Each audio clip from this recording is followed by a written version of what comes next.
사무엘상 26장 453년입니다. 한 절씩 교독하도록 하겠습니다.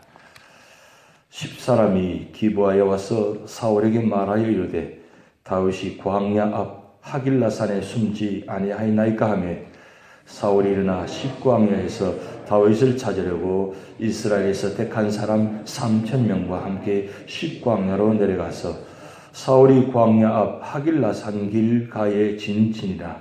다윗이 광야에 있더니 사울이 자기를 따라 광야로 들어옴을 알고 이에 다윗이 점강군을 보내 사울이 과연 이런 줄 알고 다윗이 일어나 사울이 진친 곳에 이르러 사울과 내리 아들 군사령관 아브넬이 머무는 곳을 본즉 사울이 진영 가운데 누웠고 백성은 그를 둘러 진쳤더라. 이에 다윗이 햇사람 아히멜렉과 스루의 아들 요압의 아우 아비새에게 물으려되 누가 나와 더불어 진영에 내려가서 사울에게 이르겠느냐 하니 아비새가 이르되 내가 함께 가겠나이다.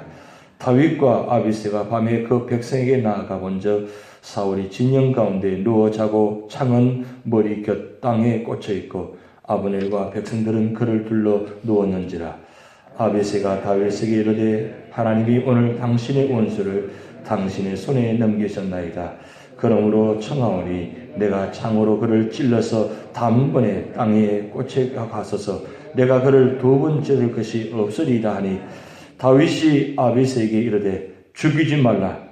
누구든지 손을 들어 여호와의 기름 부음 받은 자를 치면 죄가 없겠냐 하고 다윗이 또 이르되 여호와께서 살아계심을 두고 맹세하나니 여호와께서 그를 치시리니 혹은 죽을 날이 이르거나 또는 전장에 나가서 망하리라. 내가 손을 들어 여호와의 기름 부음 받은 자를 치는 것을 여호와께서 금하시나니 너는 그의 머리 곁에 있는 창과 물병을 가지고 가자 하고 다윗이 사울의 머리 곁에서 창과 물병을 가지고 떠나가되 아무도 보거나 눈치채지 못하고 깨어있는 사람도 없었으나 이는 여호와께서 그들을 깊이 잠들게 하셨으므로 그들이 다 잠들어 있었기 때문이었더라. 이에 다윗이 건너편으로 가서 멀리 산 꼭대기에 서니 거리가 멀더라. 다윗이 백성과 내리 아들 아브넬을 대하여 외쳐 이르되 아브넬아 너는 대답하지 않으냐 하니 아브넬이 대답하여 이르되 왕을 부르는 너는 누구냐 하더라. 다윗이 아브넬에게 이르되 내가 용상하느냐 이스라엘 가운데 너 같은 자가 누구냐 그러한데 내가 어찌하여 내 주 왕을 보호하지 아니하느냐 백성 가운데 한 사람이 내 주 왕을 죽이려고 들어갔었느니라. 내가 행한 이 일이 옳지 못하더라. 여호와께서 살아계심을 두고 맹세하노니 여호와의 기름 부음 받은 너를 너희 주를 보호하지 아니하였으니 너희는 마땅히 죽을 자이니라. 이제 왕의 창과 왕의 머리 곁에 있던 물병이 어디 있나 보라 하니 사울이 다윗의 음성을 알아듣고 이르되 내 아들 다윗아 이것이 내 음성이냐 하는지라.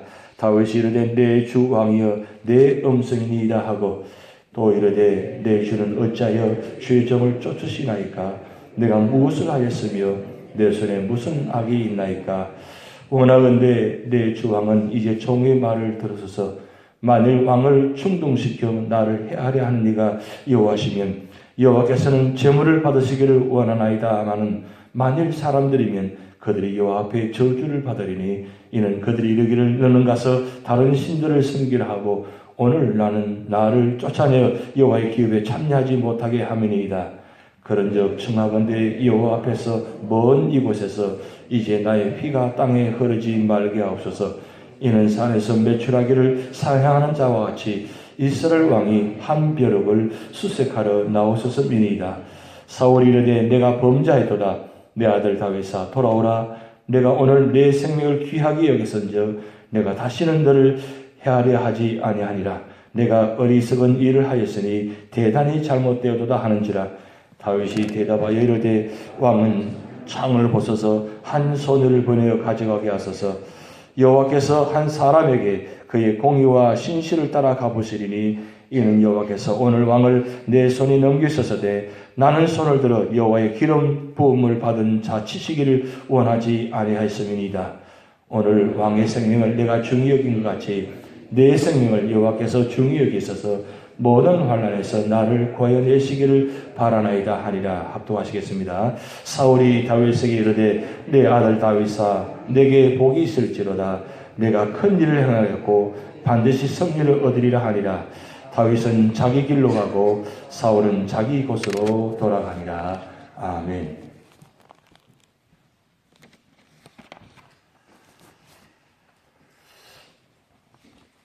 24장에 제가 말씀드릴 때 시를 한 구절 읽어드린 적이 있습니다. 다 읽지 않았기 때문에 오늘 다시 한번 읽어드리려고 합니다. 한번 들어보시기 바랍니다. 이 시는 최홍윤이라는 시인이 지은 시입니다. 제목은 가슴으로 살아야지, 이 제목입니다. 정도의 차이는 있겠지만 사는 방식은 여러 가지다. 입으로 사는 사람, 머리로 사는 사람, 손으로 사는 사람, 두 발로 살아가는 사람도 있다. 입과 머리로만 살자니 인생살이 가벼운 것 같고 손발로 살자니 미련한 삶과 같이 시원치 않다. 이 모든 방식에 눈과 귀를 보태 사람들이 무엇이 되고자 한다. 자식이 되고 선배가 되고 부모가 되고 전국에는 어른이 되고자 한다. 무엇이 되고자 할 때는 머리와 가슴이 충돌하고 손발이 맞지 않을 때가 들어있다. 그럴 때는 가슴이 시키는 대로 받아 적으면 시가 되고 가슴이 시킨 대로 길을 가면 어른이 될 것이다. 이런 내용입니다.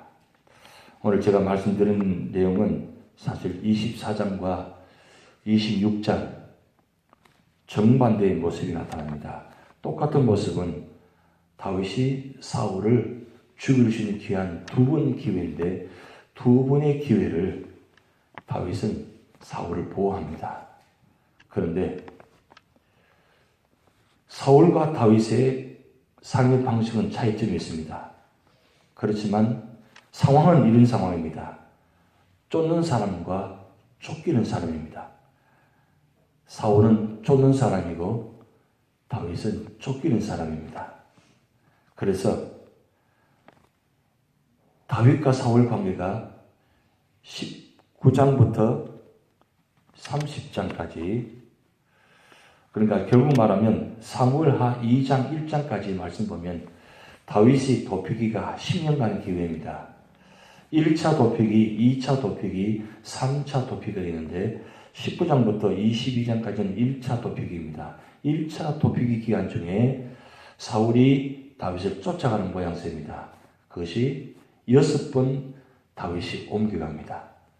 그리고 2차 돕히기 기간은 23장부터 오늘 본문까지 26장까지인데 7번 도피합니다. 그리고 27장부터 사무엘하 2장 1장까지는 3차 도피기가 하는데 마찬가지 7번 장소를 옮기면서 도피합니다. 근데 언제나 사울은 다윗을 쫓아갑니다. 그리고 다윗을 쫓기는 사람입니다. 근데 오늘 26장은 정반대의 모습입니다. 사실은 사울이 쫓아왔지만 이제는 다윗이 사울을 쫓아가는 모습입니다. 그런데 쫓아갈 때나 쫓김을 당할 때나 이 모습이 차이점이 있습니다. 다윗은 쫓기는 삶을 살면서도 언제나 보는 관점이 다 한 가지입니다. 사울을 바라보지 않고 환경을 바라보지 않고 사람 보지 않고 오직 하나님만 바라보고 쫓김을 당하면서 도망갑니다. 그런데 사울은 쫓아가면서 하나님을 보지 않고 언제나 다윗만 봅니다. 환경만 봅니다. 그런데 그 차이점이 한 글자 차이입니다. 쫓는 사람과 쫓기는 사람. 한 글자 차이인데 쫓는 사람은 생명을 취하기 위해서 달려가는 사람이고 그리고 쫓기는 사람은 그 생명을 보호하기 위해서 도망갑니다. 그런데 전자는 쫓는 사람은 여유가 있습니다. 근데 쫓기는 사람은 여유가 없습니다. 왜냐하면 언제 죽을지 모르는 상황입니다. 그런데 24장부터는 사울이 3,000명 군사를 동원해가지고 샅샅이 추적하면서 쫓아갑니다.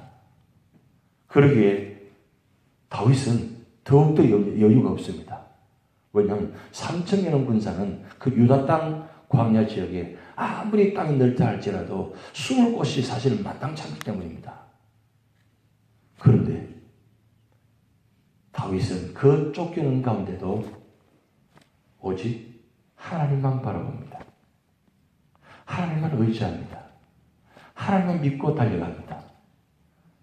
그런데 사울은 쫓아가면서 여유 있는 것입니다. 군사가 3,000명입니다. 근데 언제나 여유가 없습니다. 마음이 불안합니다. 실제로 쫓기는 사람의 마음이 불안해지잖아요. 반대입니다. 쫓김을 당하는 사람은 불안한 것이 아니라 오히려 여유가 있습니다. 그러면서 시를 짓습니다. 시편을 기록하면서 그 상황 가운데 사람께 기도하고 엎드립니다. 순간순간 몰아치는 그 비바람 속에서도 그는 그 비바람 속에서도 흔들리지 않고 오직 하나님께 초점을 두고 그 앞자리에서 지금 일촉즉발의 죽음의 자리에 있음을 불구하고 그 자리에서 한 줄 한 줄 기록합니다. 그것이 바로 시편의 기록입니다. 그렇지만 사울은 쫓아가면서도 여유가 없습니다. 하나님 찾지 않습니다. 늘 불안합니다. 왜 이렇습니까? 왜 이런 거예요? 그것은 그의 가슴에 품고 있는 마음이 오직 악한 마음, 남을 죽이고자 하는 마음, 그것도 사위, 신하인 다윗을 죽이고자 합니다. 그것도 말이에요. 나이가 많은 사람 아니에요. 그저 고작의 나이가 25세, 26세, 20세에서 30세까지 한 10년 동안의 다윗의 한 기간입니다. 그런 사위인 신하를 죽이고자 3,000명을 동원해가지고 달려가는 그의 모습 속에서 기가 막힙니다. 그렇지만 다윗은 오로지 하나님만 바라보고 하나님을 의지합니다. 그러기에 그의 가슴 속에는 언제나 하나님의 은혜로 신실하신 하나님의 축복을 바라봅니다. 오 신실하신 주, 오 신실하신 주, 날마다 나와 함께 두려움 없네. 지금 두려워야 할 사람은 다윗입니다. 그런데 다윗이 두려운 것이 아니라 사울이 오히려 두려워하고 살아갑니다. 왜 그렇습니까? 그의 마음속에 가슴에 하나님이 없기 때문입니다. 오늘 26장은 두 번째 사울을 죽일 수 있는 기회입니다. 지금 소식을 들었습니다. 사울이 오고 있습니다. 그 광야에 진을 치고 있습니다. 다윗이 아비새와 함께 그 야밤에 지금 적진이 아주 깊숙한 곳에 사울이 자고 있는 자리에 들어갑니다. 들어가서 딱 보니까 사울이 자고 있습니다. 그 군대장은 아브넬이 옆에 있습니다. 옆에 아비새가 이야기합니다. 지금 하나님께서 당신에게 죽일 수 있는 기회를 주신 것입니다. 한 번이면 족합니다. 그렇게 이야기할 때 다윗이 뭐라고 합니까? 여호와께서 기름 부은 잔을 칠 수가 없다고. 오직 죽을 수 있는 것은 그가 전장에서 죽을 수 있는 이유밖에 없다. 내 손으로 죽일 수가 없다고 이야기합니다. 그리고 그 옆에 있는 물과 창만 가지고 가자고 합니다. 그 물병 창. 그 창은 사울과 다윗 가운데서 아주 중요한 자리에 있는 자리였습니다. 다윗이 사울을 여왕을 위해서 악기를 연주하는 가운데서 사울 왕이 귀신이 들려가지고 악령이 들어와서 3번이나 창을 던져서 죽일 수 있는 기회, 그 창이 집 옆에 꼽혀 있습니다. 그러면 그 창을 들어가지고 사울을 죽일 수 있습니다. 네, 그렇지 않습니다. 물병과 창만 가지고 가자고 나옵니다. 그래서 나옵니다. 그런데 여기서 아주 중요한 말씀이 나옵니다. 우리 12절 말씀 같이 읽어보시겠습니다. 12절 말씀 다윗이 사울의 묘리 곁에서 창과 물병만 가지고 떠나가되 아무도 보거나 눈치채지 못하고 깨어있는 사람도 없었으니 이는 여호와께서 그들을 깊이 잠들게 하셨으므로 그들이 다 잠들어 있었기 때문이었더라. 여기 여호와께서 그들을 깊이 잠들게 하셨으므로. 사실 이 말이 안 되는 상황입니다. 이건 하나님께서 역사하지 않으면 도저히 할 수 없는 상황입니다. 다윗이 아비새와 함께 그 적진 가장 심장부에 들어갈 수 있는 것은 사실 일반적으로 있을 수 없는 일입니다. 근데 어떻게 그렇게 들어갈 수 있습니까? 여호와께서 깊이 잠들게 하셨으므로. 이는 하나님께서 하셨다는 뜻입니다. 왜 하나님께서 이와 같이 사울 왕을 깊이 잠들게, 아니 신하인 아브넬을 그 군사가 3,000명이 에워싸고 있습니다. 3,000명이 에워싸고 있고 그 군대 장관 뛰어난 장수 아브넬이 옆에 자고 있습니다. 함께 있습니다. 어떻게 그 적의 심장부에 들어갈 수 있었습니까? 하나님이 하셨다는 뜻입니다. 왜 이렇게까지 하신 것입니까? 하나님께서 주신 교훈이 있다는 뜻입니다. 무슨 뜻입니까? 하나님은 다윗을 보호하시고 축복하시고 사울을 버렸다는 뜻입니다. 오늘 우리 삶의 자리에 우리 사방에 우겨삼을 당하는 고난과 역경의 문제가 있습니다. 아픔이 있습니다. 상처가 있습니다. 이럴 때에 내가 그 문제를 해결하려고 합니다. 아무리 해결하려고 해도 되지 않습니다. 그런데 믿음의 사람은 이 문제를 하나님께 맡깁니다. 아무리 적의 심장부에 들어가 있다 할지라도, 태풍과 같이 태풍의 눈에 들어가 있다 할지라도 하나님께서 역사하시면 된다는 것입니다. 내가 아무리 몸부림쳐도 되지 않습니다. 아무리 그 문제를 해결하려고 그 문제 속에 들어간다 할지라도 그 문제를 해결할 수 없습니다. 하나님께서 해결해 주셔야 됩니다. 그것을 다윗은 알고 있었다는 뜻입니다. 여러분 집 상황이 어떤 상황입니까? 가장 문제의 중앙 속에 있지 않습니까? 심장부에 있지 않습니까? 지금 폭풍이 몰아치고 지금 태풍이 몰아치고 그냥 정신이 없어가지고 어떻게 해야 될지 그런 모르는 상황이 현재 우리 상황입니다. 그런 상황 가운데 그 문제를 어떻게 내가 해결할 수 있습니까? 어떻게 그 문제를 해결할 수 있겠습니까? 할 수가 없습니다. 그런데 다윗은 그 기가 막힌 그 심장 중앙부에 들어가더라도 그의 마음은 오직 하나님께 초점이 있습니다. 하나님께 초점이 있으니까 주변에서 아무리 몰아쳐도 다윗은 흔들리지 않습니다. 좋은 기회입니다. 저럴 기회입니다. 두 번째 기회까지 왔잖아요. 그러면 끝나는 상황입니다. 그런데 다윗은 끝까지 자기 손에서 피를 흘리지 않습니다. 오직 하나님께 맡깁니다. 하나님께 맡깁니다. 이 문제는 나의 문제가 아니고 하나님의 문제랍니다. 하나님께서 해결해 주셔야 된다는 것. 사울 왕, 내가 그것으로 덜 적었다는 겁니다. 왜? 하나님께서 기름 부으신 왕이기 때문입니다. 그러기에 다윗은 전적으로 그 모든 문제를 하나님께 맡기고 오직 그가 할 일은 오히려 원수인 왕을 보호하고 세워드립니다.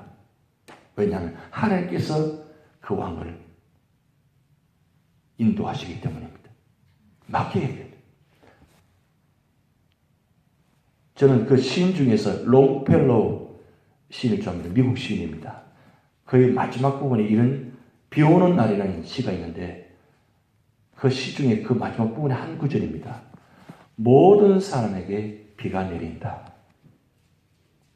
이건 특별한 사람에게 비가 오는 것이 아니라 모든 사람에게 비가 내린다. 그러기에 원망하지 마라. 그 구름 뒤편에는 태양이 여전히 비추고 있다. 저는 그 시 한 구절을 굉장히 감동 있게 읽고 기억하고 있습니다. 나만 비가 오는 것이 아니고 나만 폭풍이 몰아치는 것이 아니라 모든 사람에게 비가 내린다. 오늘 아침에 오는데 비가 부슬부슬 내리더라고요. 그래서 롱페오로 시가 생각난 겁니다. 그래, 이 비는 누구든지 다 비를 맞는 것입니다. 그렇지만 그 비를 맞을 때 어떤 마음으로 비를 맞느냐, 그것이 중요합니다. 아침 오면서 왜 하필이면 오늘 새벽에 비가 오느냐, 불편하고 힘들구나, 그렇게 생각하는 사람이 있는 반면에 이 비가 축복의 비가 되었으면 좋겠다. 어제 모종을 가지고 씨를 심었는데 하나님 감사합니다. 우리 텃밭에 어제 씨를 심었거든요. 그래서 비가 오니까 하나님께서 씨를 심은 걸 아시고 축복하시기 위해서, 씨를 자라기 위해서 비가 오는구나, 이걸 생각하면 어떻습니까? 감사가 나오잖아요. 똑같은 조건인데 똑같은 상황입니다.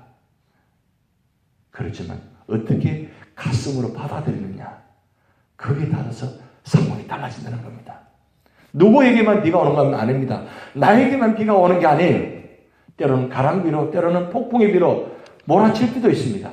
다 똑같이 비를 맞는 것입니다. 그렇지만 마음속에 그 품는 마음이 어떤 마음에 따라서 그 비가 축복의 비가 되고 때로는 고난의 비가 될 수 있습니다. 오늘 마지막 말씀, 여러분 24절 말씀 이렇게 기록되어 있습니다. 오늘 왕의 생명을 내가 중히 여긴 같이 내 생명을 여호와께서 중히 여기셔서 모든 환난에서 나를 구해내시기를 바라나이다. 왕의 생명을 내가 중히 여긴 것 같이 내 생명을 여호와께서 중히 여기셔서 모든 환난에서 나를 구해내시기를 바라나이다. 무슨 마음입니까? 왕의 생명이든 나의 생명이든 하나님께 달려있다는 거예요. 그 생명을 하나님께 달려있는데 내가 그 생명을 취하려고 하지 말라는 겁니다. 아무리 원망하고 아무리 불평하고 아무리 힘든 일도 할지라도 내 손으로 생명을 빼앗게 하지 말라는 거예요. 모든 생명을 하나님께 맡기라는 겁니다. 모든 문제는 하나님께 달려있다는 뜻입니다. 하나님은 신실하신 하나님이십니다. 그 신실하신 하나님께서 여러분 마음을 아시고 계십니다. 그 하나님 마음을 품으시기 바랍니다. 그리고 여러분은 지금 현재 그 마음을 하나님께 맡기시기 바랍니다. 그러면 하나님께서 여러분 마음을 어루만져 주시고 힘들고 어려운 마음을 헤아려 주시고 그리고 은혜 주셔서 말씀을 주셔서 승리하게 하십니다. 세상을 바라보면 힘듭니다. 입으로, 머리로, 손으로, 발로만 하는 것이 아니라 눈과 귀도 있다고 했습니다. 그럴 때 하나님은 눈과 귀를 통해서 말씀하시고 보게 하십니다. 욥기 42장, 욥이 유명한 고백이 있지 않습니까? 그동안 귀로만 들었는데 이제는 눈으로 배웠나이다. 눈으로 배웠나이다. 그런 믿음의 신앙이 되시기 바랍니다. 다 같이 기도 하시겠습니다. 하늘에 계신 우리 아버지여, 이름이 거룩히 여김을 받으시오며 나라의 마옵시며 뜻이 하늘에서 이룬 것 같이 땅에서도 이루어지이다. 오늘날 우리에게 일용할 양식을 주옵시고 우리가 우리에게 죄진 자를 사하여 준 것 같이 우리 죄를 사하여 주옵시고 우리를 시험에 들게 하지 마옵시고 다만 악에서 구하옵소서. 대개 나라와 권세와 영광이 아버지께 영원히 있사옵나이다. 아멘.